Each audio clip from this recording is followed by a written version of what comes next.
आप सबके हाथ में जब आपने रजिस्ट्रेशन किया है तो एक पर्चा हमने दिया है और उसमें आप देख सकते हैं 2 दिन का एजेंडा है और एजेंडा के साथ में एक कोशिश की है कि जितने भी हम जो भी दस्तावेज बनाए, जो भी डॉक्यूमेंट बनाए, उसको हिंदी और इंग्लिश दोनों में हम बनाए।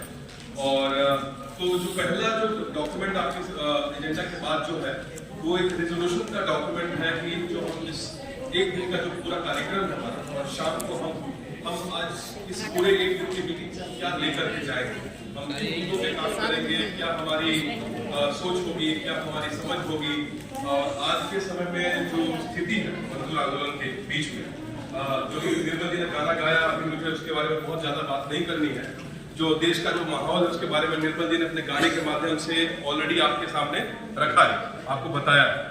तो मैं बहुत ज्यादा समय नहीं लूंगा, सिर्फ थोड़ा सा एक्सप्लेन करना चाहूंगा कि अभी तक ये जो प्रक्रिया है उस प्रक्रिया के बारे में साथी बैठ जाए, थोड़ा बात ना करें। तो जो डॉक्यूमेंट है उसमें एक डॉक्यूमेंट हमारा रिजोल्यूशन का है जिसका हिंदी भी अनुवाद आपके पास किया हुआ है, संकल्प पत्र। इस कार्यक्रम से हम क्या लेकर के जाएंगे और क्या संकल्प करेंगे, उस संकल्प पत्र को भी दिया है हिंदी में कि हम मजदूर आंदोलन के बारे में क्या सोचते हैं, हमारी चिंताएं क्या हैं और हम क्या करना चाहते हैं, क्या करने वाले हैं। एक छोटा उदाहरण देना चाहूंगा कि मुझे नहीं पता जो साथी दिल्ली के बाहर से आए हैं, आज दिल्ली के बाहर से जो साथी आए हैं, उड़ीसा से आए हैं, बंगाल से आए हैं, तेलंगाना से आए हैं, कर्नाटक से आए हैं, महाराष्ट्र से आए हैं, पंजाब से आए हैं, यूपी से आए हैं, अलग अलग राज्यों से लोग आए, आंध्र प्रदेश से लोग आए, पूरे देश से लोग आए हैं। थोड़ा वो भी दिक्कत होगा हमारे सामने में हिंदी अंग्रेजी का। कुछ साथी जिनको हिंदी नहीं आती है समझ में, कोशिश ये भी होगी कि हम कितना अंग्रेजी बोलेंगे। बहुत सारे मजदूर साथी भी दिल्ली से हैं,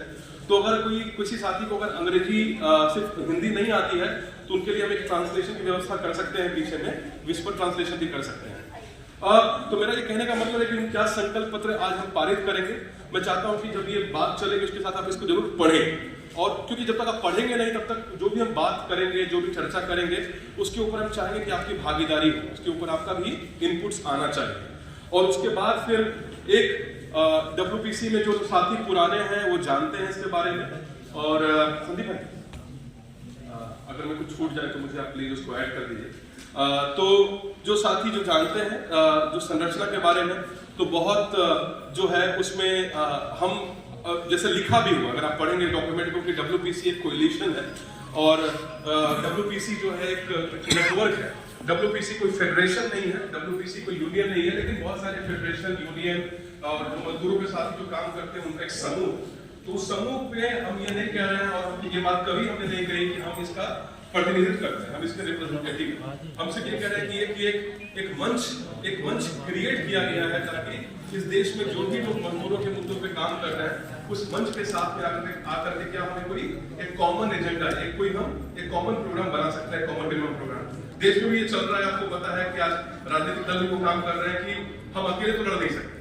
अगर हमको लड़ना है तो अलग अलग विचार, चाहे वो लाल हो, चाहे वो नीला हो, चाहे वो हरा हो, जो लोग भी जिस भी रंग को मानते हैं, जिस भी रंग के साथ खड़े हैं, उस रंग के साथ मिलकर हम कैसे लड़ाई को लड़े ताकि मजदूरों की सामाजिक न्याय की लड़ाई और मजदूरों की आर्थिक न्याय की लड़ाई, मजदूरों के सांस्कृतिक न्याय की लड़ाई और मजदूरों की राजनीतिक न्याय की लड़ाई, जो बाबा साहब अम्बेडकर ने हमको संविधान में दिया कि political justice, economic justice, social justice, cultural justice, इन सब के बिना तो हम एक लोकतंत्र को नहीं बना सकते।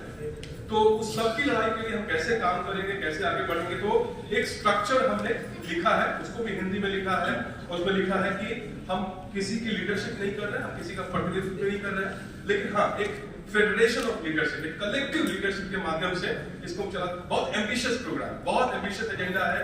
लोग जब भी हम आज मंच पे कोई आकर के बोलता है, बात करता है, तो उनको लगता है कि वो लीडर है, वो प्रतिनिधित्व करता है, लेकिन हम ऐसा नहीं मानते। कोई लीडर नहीं, हम सब समकक्ष बैठे हैं, समानांतर बैठे हैं। कोशिश ये है कि हमारे बीच में जितने भी लोग हैं, चाहे वो माइनॉरिटी हैं, चाहे वो जेंडर माइनॉरिटी हैं, चाहे वो अलग धर्म के हैं, जाति के हैं, हम सब लोग बैठ के कैसे बात कर सकें आज के बहुत गहरे चिंतन पे। और हमारे बीच में कुछ साथी, ऐसे भी साथी आए हैं जो इंडस्ट्रियल सेक्टर में काम करते हैं, वो बात रखेंगे। बहुत कुछ सीनियर साथी आए हैं, महाराष्ट्र से भी आए हैं, गुजरात से भी आए हैं साथी, जहाँ पे बहुत बड़ी संख्या में जो कारखाने और उद्योग में जो मजदूर काम करते हैं हमें लगता है कई बार कि जो मजदूर असंगठित है, जो ईंट भट्ठे पे काम करता है, या जो घर में महिलाएं घरेलू कामगार हैं, या फिर रेहड़ी पटरी वाले हैं, उनकी हालत जो है, और जो कारखानों में मजदूर जो काम करते हैं उनकी हालत बहुत अच्छी है, ऐसी नहीं है।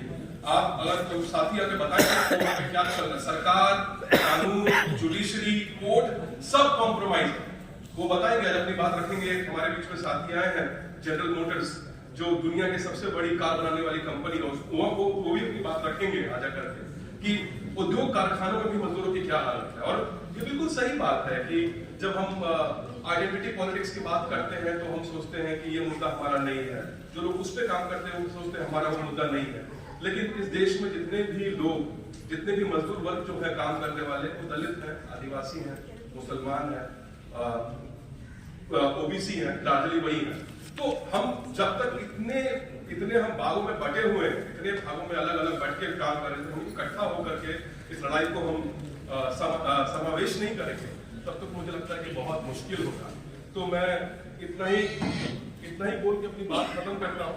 एक छोटा सा मुझे कहा गया रिपोर्ट देने के लिए, तो एजेंडा में यही है। शुरू करता हूँ कि अगला सत्र जो है हमारा लोगरा जो पैनल है, मैं रविंद्र भाई को आमंत्रित करता हूँ स्टेज पे। आप आ जाइए रविंद्र भाई।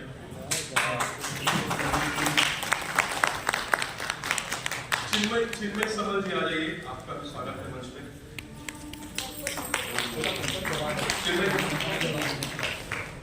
हमारे बीच में दिलीप पवार जी है, वो भी आ जाइए मंच पे। श्रमिक एकता महासंघ से दिलीप पवार जी है।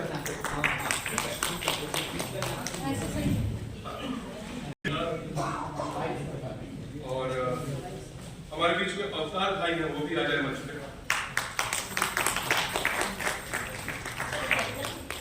और इस पूरे पैनल का जो अध्यक्षता करेंगे मधुकांत भाई, वो भी आ जाए मंच पे।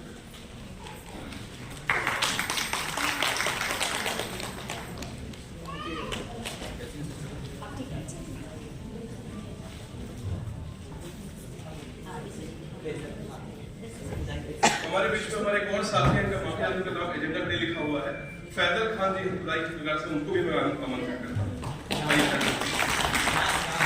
हमारा हॉल इतने साथियों से भरा, पर तालियों से लग रहा है 4 ही लोग बैठे हैं।